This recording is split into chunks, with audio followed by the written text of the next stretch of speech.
Rabbi Chernitsky, director of Chabad of Newfoundland. Pleasure to be with you again today with the Parsha class. The goal is to, excuse me, back to my teenage years. The goal is to have a set time and day for the Parsha class. Unfortunately, I haven't been able to nail that down, but God willing, very very soon. So the Parsha of the week is Parsha Shmot or Shmos, which begins the book of Exodus. Literally, Shmot means names.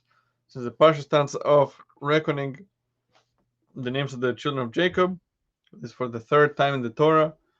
A number of reasons given why they're repeated, because out of God's tremendous love for the Jewish people, to show that perhaps they had assimilated, so the only aspect of Judaism that remained was just their name. But this is not the focus of this week's class. This week's class is going to focus on what does the Torah call Moses, Moshe Rabbeinu, an Egyptian man. Egypt was worse than Nazi Germany. And so why would they call the Torah call Moses an Egyptian? It's not by chance, and it's not an insult, so we need to see the depth behind that. We're going to speak about what's the meaning of a birthday. And it's so connected to this idea of Moses being called an Egyptian. So let's take it away. The screen a bit of it. Okay. Well, I didn't share my screen on Facebook. I'm not sure how to do it later on. Stream. Live tab. Bella video. Start screen share. Doesn't let me do that. Okay, so I'm just going to be reading it. If you want to text, maybe we will share it later. Okay, so let's take it away. The class is called What Exercise Teaches Us, and we're going to be reading source number 1. This is the verses in the Torah, Exodus 2, chapter 2, verses 15 through 21. It says like this: Moses fled from Pharaoh and ended up in the land of Midian. Moses was sitting near the well. The sheik of Midian had 7 daughters who came to draw water as they were beginning to fill their troughs and water their father's sheep. Other shepherds came and tried to chase them away. Moses got up and came to their aid, and then watered their sheep. Right, so we know that Moses had run away from Egypt after he killed the Egyptian taskmaster that was torturing and abusing a Jew very much, more than the others. Somebody told him, and he had to run for his life. He ran away to Midian, and this is where this part of the Torah is picking up from. This from our Parsha this week. And some of the background the Torah doesn't share with us here is that Jethro, who later became the father-in-law of Moses, he was excommunicated because he abandoned the idolatrous way of life of Midian. He used to be the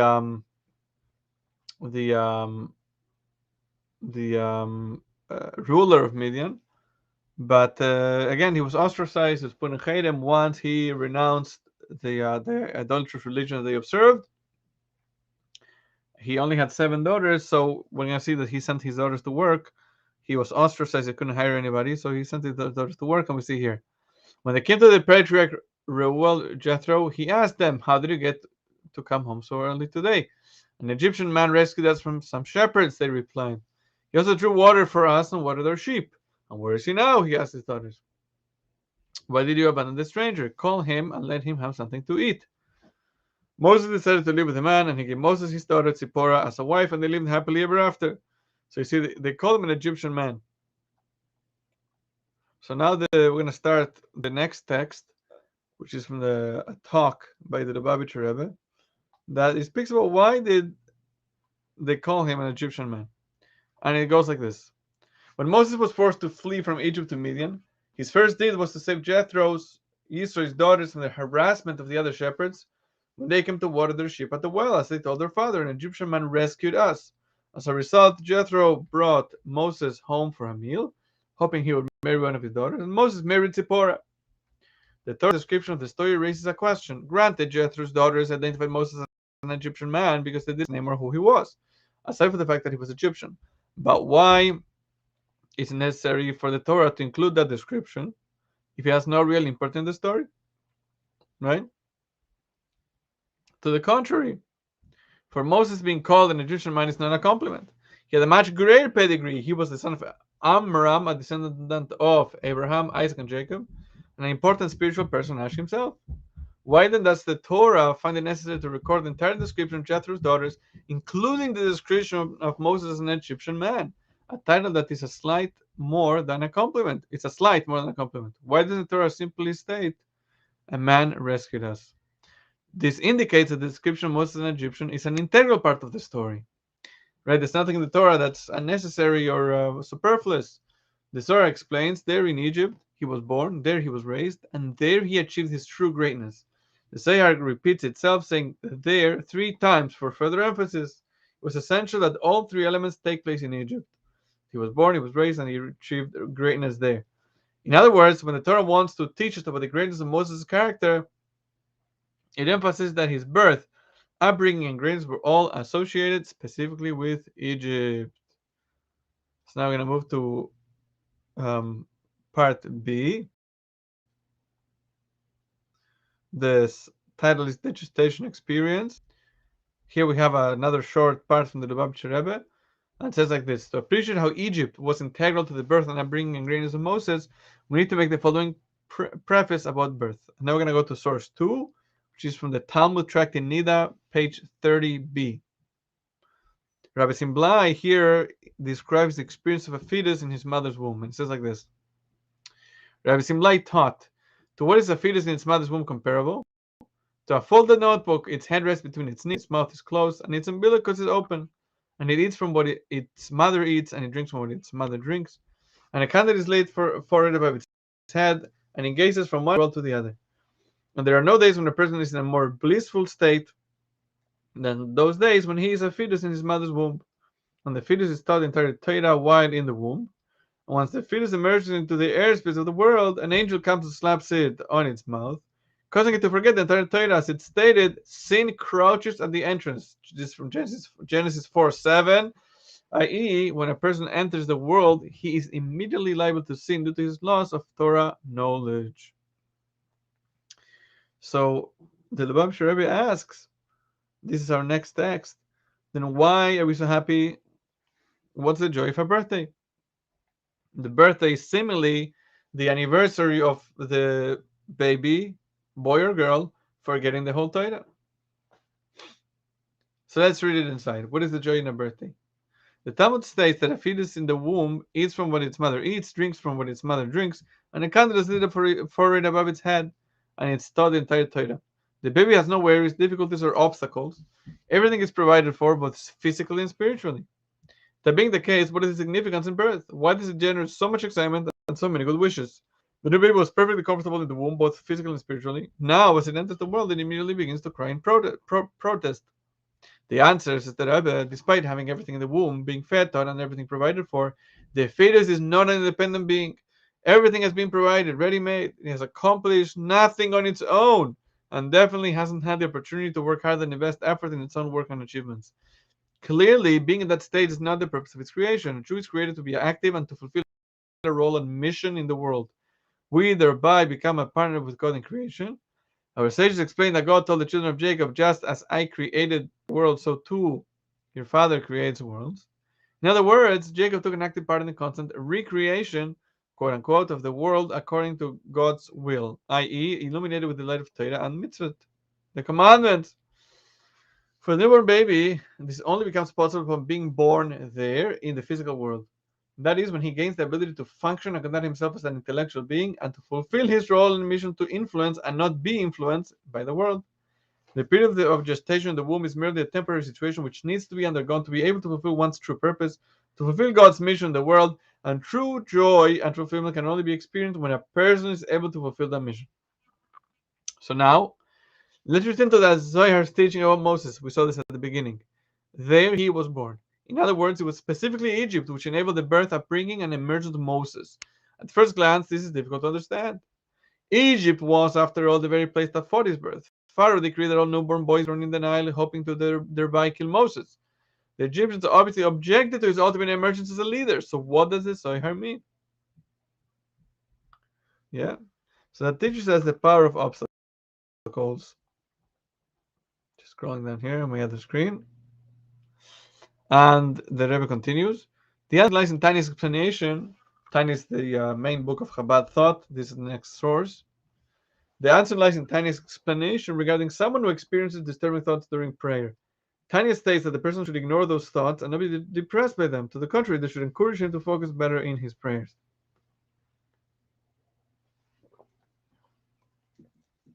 So this is source number 3, chapter 28 of the Holy Tanya. Here, the Alter Rebbe, the author, the first Rebbe of Chabad, he explains what is expected of a person who is disturbed by annoying thoughts in the middle of prayer, disturbing thoughts. He says like this: even if lustful imaginings or other extraneous thoughts occur to him during his service of God in Torah or in prayer with intention, he's davening with kavana, with intent, he should pay them no attention but avert his mind from them immediately. On the contrary, he should draw fresh strength and intensify his determination with all his power to pray with concentration, with even greater joy and gladness in the realization that the foreign thought which occurred to him derives from the klipa, the negative forces of the left part of the heart, which wages war within the Beinoni, the average person, against the divine soul within him, as every person has two souls. This is to use an example, like a person who is praying with devotion. While facing him, there stands a wicked heathen who chats and speaks to him in order to confuse him. Surely the best advice in this case would be to answer him neither good nor evil, but rather to act as though he were deaf, without hearing, and to comply with the verse, answer not a fool according to his folly, lest you become like him. Yeah. There's a quote that I once saw, it's better to keep your mouth closed and being thought an idiot than open your mouth and remove all doubt. Let's continue inside. So too, when foreign thoughts enter one's mind, he should answer nothing at all, nor should he engage in argument against the foreign thought, i.e. he should not occupy himself with mental discussions on the best strategy for countering the foreign thought, for he who wrestles with a filthy person is about to become soiled himself. Yeah.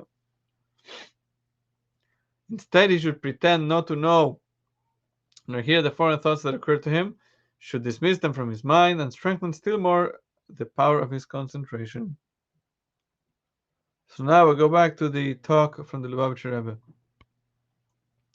Had those disturbing thoughts not fallen to him, his prayers would have been ordinary, regular, normal, status quo.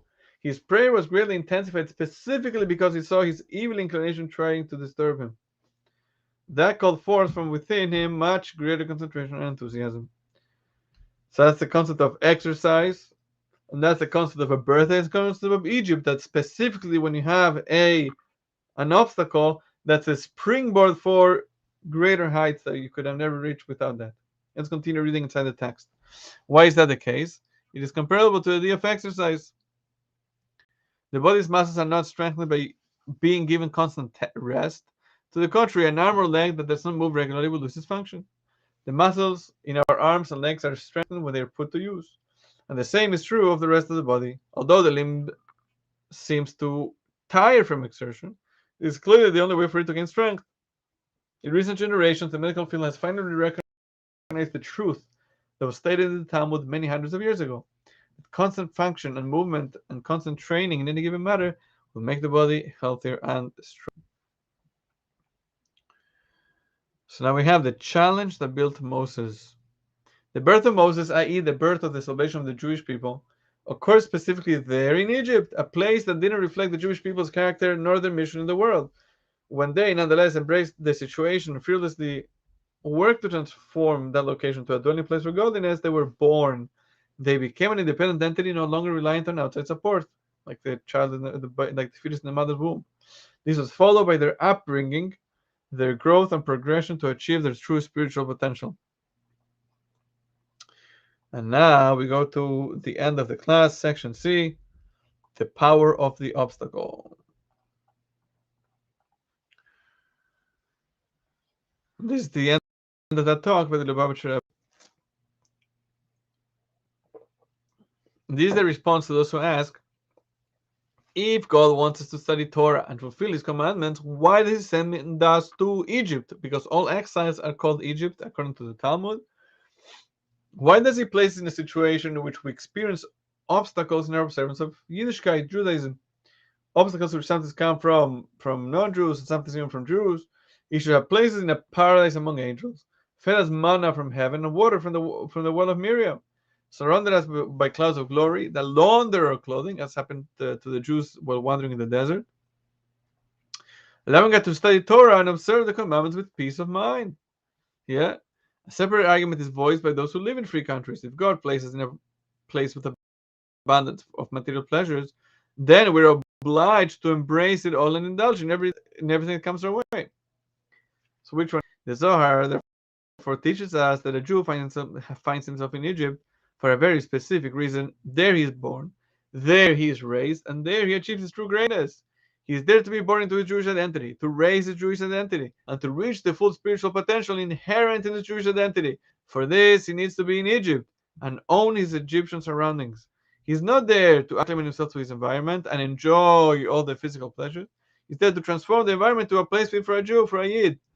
Moses gives this power to every single Jew. He's one of the 7 shepherds of Israel who bring life and godliness to the entirety of the Jewish people, empowering us to transform our individual Egypt. When you look around and notice something that isn't as it should be, something that is unjust or unrighteous, or something that contradicts Torah or mitzvot, the commandments, fleeing to a different place is not the answer. Your job is there he was born. Take on the challenge and engage with the elements which you encounter and transform them to reflect the will of the Torah, the true Torah, the Torah of life, Torah Chaim, Chaim B'Livracha. This is the purpose of challenges. This is the purpose of obstacles, to help us grow and become better.